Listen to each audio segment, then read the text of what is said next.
Welcome to another episode, I could say, of Mixed Thoughts with a Coffee. This time I'm here with Americano, which is mostly usual for me, so that's not a surprise for you maybe. And I'm from Bulgaria, in Dubnica. It's in the western part of Bulgaria. It's somewhere between the mountains. When I watch there, I just see like the snow on the top of the mountains and stuff. But what I want to talk with you about today is about experientialism and materialism. Materialism is most common to know, but a lot of people haven't heard about experientialism yet because it's kind of a new term. And I want to explain why. I think it's an interesting development that we had through the last years.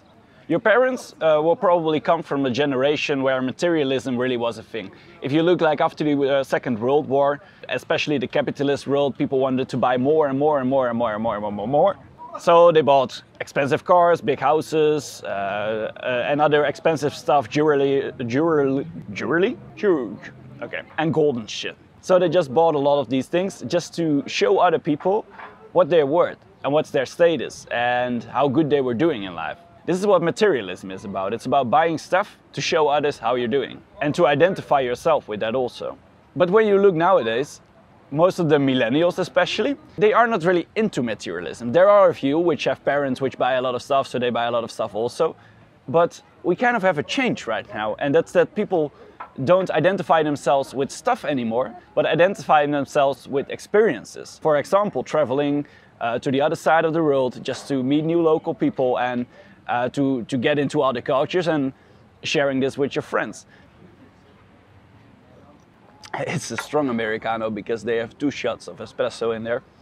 You know, Americano is espresso with hot water. Now it's espresso, hot water. So it's a really strong one. But the point with experientialism is that a lot of people say they don't need stuff to show themselves. No, I don't need materialism. I'm not into that rat race, you know. But it's sometimes funny that if you think about experientialism instead of materialism, that it's also kind of a rat race. It's like, how many countries have you been? How long did you travel? Oh, haven't you been there? You know, like these kind of questions. So we get another kind of rat race, but now it's not with stuff, it's with experiences. We just want to experience as much as possible to maybe for a status. Hopefully for yourself, just because you like it.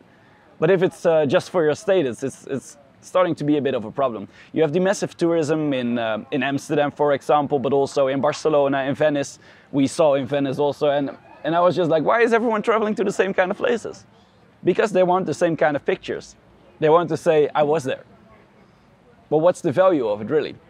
Is that the outcome of experientialism, that we just go to the places everyone has been so we can say, oh, I've been there also? Because I heard it's a lot of people that they say, oh, you really should visit that, you really should visit this. Before I traveled sometimes to places that were really popular and that a lot of people have been, and especially Thailand is this the perfect example for this. People said, it's amazing over there, you've never seen something like this. And then I went there and I was just not satisfied with how the situation was over there, because Thailand is just a massive tourism industry. Every path is laid down for you already. Every step you make is already prepared for you. You don't have to find out anything about yourself. You just follow the path that's already there. So experientialism is a thing that I start to think more and more about. It's especially because I think that you should only experience things if you really feel like this is going to be a value for yourself and not just a value for your Instagram, YouTube, Facebook, whatever account. It just has to be a value for yourself and something that you feel like is cool. It doesn't have to be a cool place, because if it's really a cool place, probably no one knows about it. Do you also feel that experientialism is as much as a rat race as materialism is? I would like to